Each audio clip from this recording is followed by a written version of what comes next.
Happy Thursday out there, Team 42. It's your skipper here, Darius Dale, to present our macro minute for Thursday, November 3rd, 2022. So we're one day removed from the FOMC, and as predicted, Chairman Powell was about as hawkish as, quite frankly, I've ever seen a central banker be in my career. I'm sure it's as hawkish as many investors have seen a central banker be in their careers, respective careers. You pretty much have to go all the way back to Volcker to see anything that resembles sort of the resolve amid what was a consistent barrage of dovish questions out of Jay Powell to sort of stay the course and continue to fight inflation, which remains the Fed's primary objective. So there's kind of three key takeaways that I want to kind of highlight for those of you who aren't paying attention or need a little bit more context, rather. Number one, it's no longer about the pace of interest rate hikes, i.e. 25 basis points, 50 or 75, but rather the new focus is on the terminal destination. Where does the final rate hike get us to? What level is that? And according to Chairman Powell, that level is higher than they would have estimated, and than they did estimate in the September 14th FOMC event.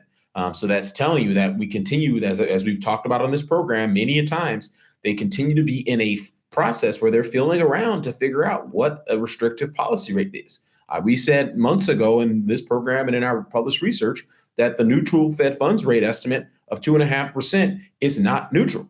This economy has way more resiliency, way more momentum, and way more balance sheet health that is contributing to a higher neutral Fed funds rate and a higher rate that will obviously ultimately cause restriction in the economy. The second thing I think was very important to highlight is that Powell, even after hiking interest rates as much as they have, really committed to saying, hey, look, we still think the balance of risk of doing too little outweigh the risk of doing not enough. And what he meant by that is that, hey, if we don't tighten enough and inflation becomes entrenched and we don't get it back to our 2% target, well, then guess what?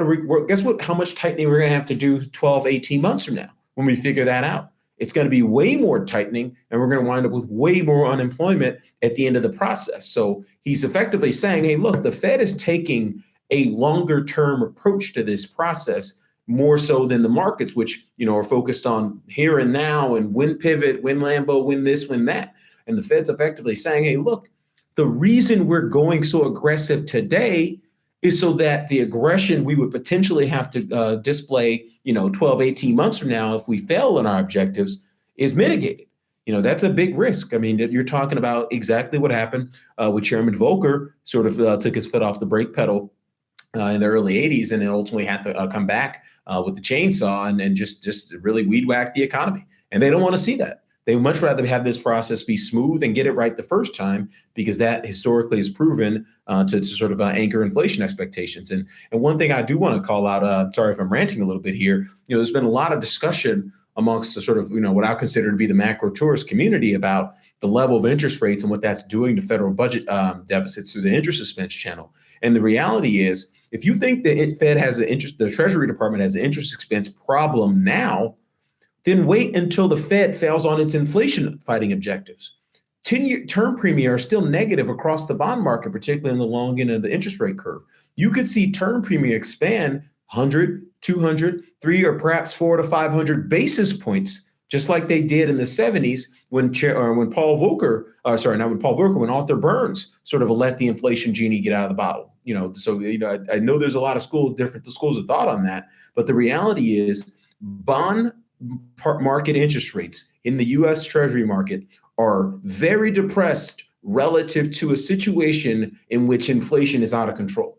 If inflation is out of control, that begets higher inflation volatility. Our work, going all the way back with data back to 1881, shows higher inflation begets higher inflation volatility. Higher inflation volatility begets higher volatility in both nominal and real economic growth, and higher volatility in nominal and real economic growth directly contribute to higher term premia in the bond market.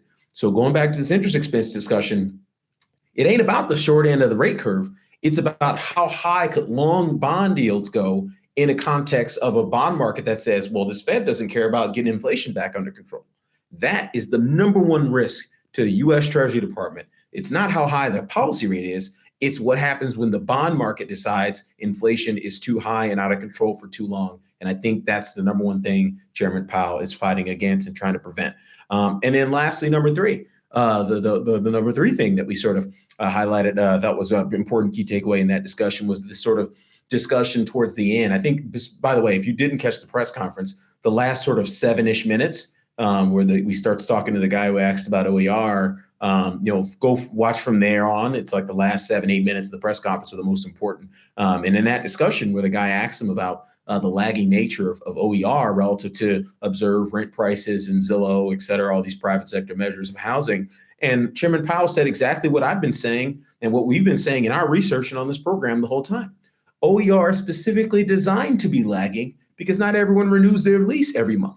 It's a lagged process with respect to observe changes in the markets in terms of the marginal rents, the marginal lease, the marginal home purchase, but not everyone is in the pipeline at the same time purchasing that. So the Fed really, the PCE data and the CPI data are designed to sort of correct for this dynamic. Whether you agree it's right or wrong, the Fed is just telling you that, hey, look, we understand the time series. We know how to analyze it. We know its pitfalls. We know it's, what it's good at. We know what it's bad at. We understand this. And contrast that with the macro tourist reporter who's just reading FinTwit and saying, well, OER is lagging.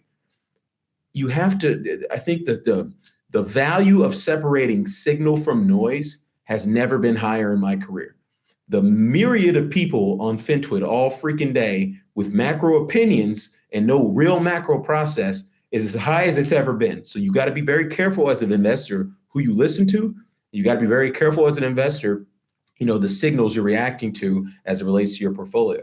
So just wanted to kind of go off on a rant on that because, again, I think Jay Powell confirmed a lot of what we here at 42 Macro have been talking about all year, really since going back to November of last year. And ultimately, I think a lot of investors have lost a lot of their own or their clients' money as a function of listening to the noise as opposed to focusing on the signal, which is the actual economic data. So getting into my Longbow dashboard, sorry for the rant. Actually, not apologize for the rant. You're not paying to watch a free program. So thanks for tuning in. We appreciate you.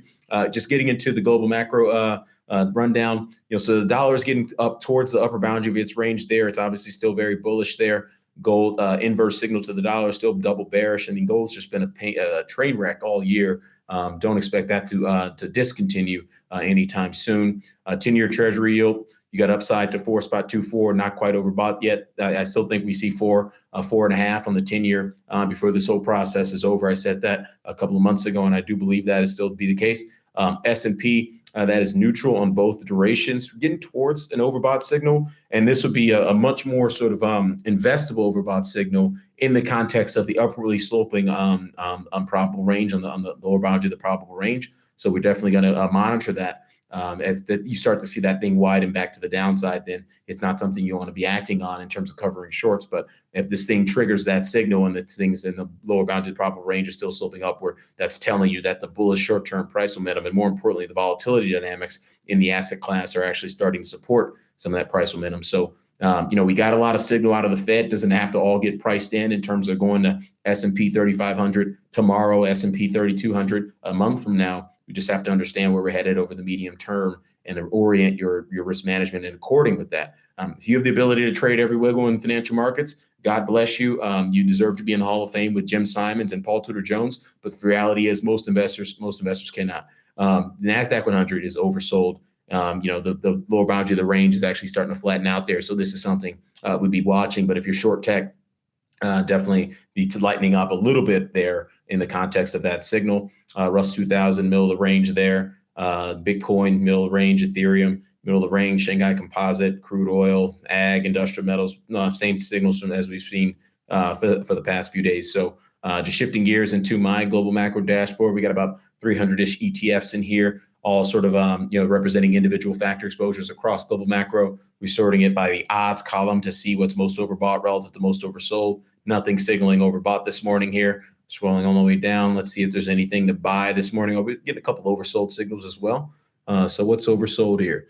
QQD, QQQ, more. So it's more of the same with respect to that NASDAQ signal. You got MGK, et cetera. Again, I don't like the slope of the line in the lower boundary of the probable range. It's telling me that we could actually start to see that thing widen with some price momentum. What you want to see is if you want to buy the dip in an asset, you want an upwardly sloping, probable range in the price to be, violating the lower boundary, that upwardly sloping probable range. If it's flat or sliding down, it's telling you that the volatility characteristics of the asset class are changing in a manner that's actually creating an adverse response in terms of the probable range that you need to be aware of. And all that data, all the information, the volatility, the price data, all that data is being generated and sucked in from Bloomberg and generated and calculated in order to generate these ranges. So just be aware of that.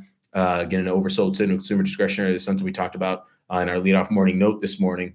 Very much the same signal in terms of the NASDAQ mega cap tech. So I think we're at a particular crossroads here in markets, because again, if you believe in a lot of the neutral to bullish short-term price momentum that we're seeing in some of these assets, then you would be covering shorts and getting net long here at this particular juncture. But I do believe a lot of that neutral to bullish momentum will fade, at least according to the sort of changing macro flow information that we got this week through the lens of the QRA and the FOMC. So with that, Darius Dale presenting our macro minute for Thursday, November 3rd, 2022. I know it was a little ranty today, but guess what?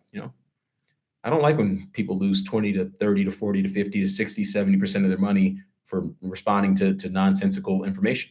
It bothers me. The reason I do what I do for a living is because I don't like that stuff. I want to see people achieve their long-term investment objectives. I want to see people retire happy, take care of their families, buy their mom a house, all that good stuff.